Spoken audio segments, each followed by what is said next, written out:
Bonjour à toutes et à tous.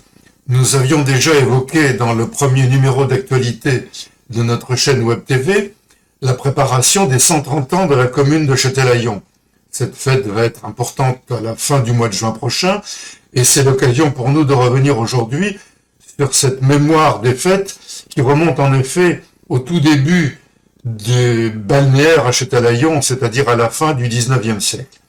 En effet, on trouve dans ces années de la fin du 19e siècle les premières fêtes importantes qui ont pour but à la fois de faire connaître Châtelaillon aux nouveaux propriétaires, acheteurs de terrain, mais aussi aux visiteurs tout simplement qui vont découvrir ce lieu.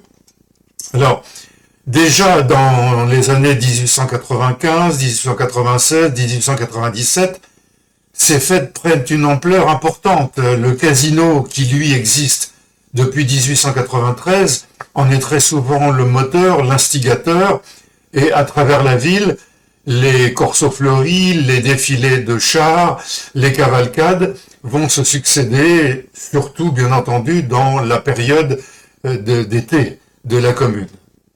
Ces festivités ont donc eu une importance particulière.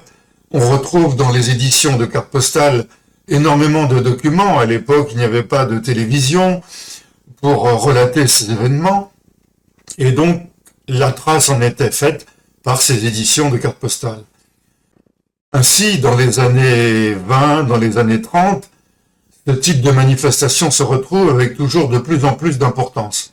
On sait que en 1996, pour le centenaire de la commune, les festivités ont pris une ampleur toute particulière, car il y a eu une année de préparation pour faire cette manifestation grandiose, qui s'est déroulée pendant 3 jours sous la pluie, hélas, mais qui a laissé des traces dans la mémoire des Châtelaillonnais. On arrive donc maintenant en 2026 à la préparation de ces 130 ans de la commune de Châtelaillon. Tous les quartiers se mettent en œuvre pour préparer l'événement et nous y reviendrons au moment venu pour relater l'événement lui-même. Je vous remercie pour votre attention et je vous dis à très bientôt.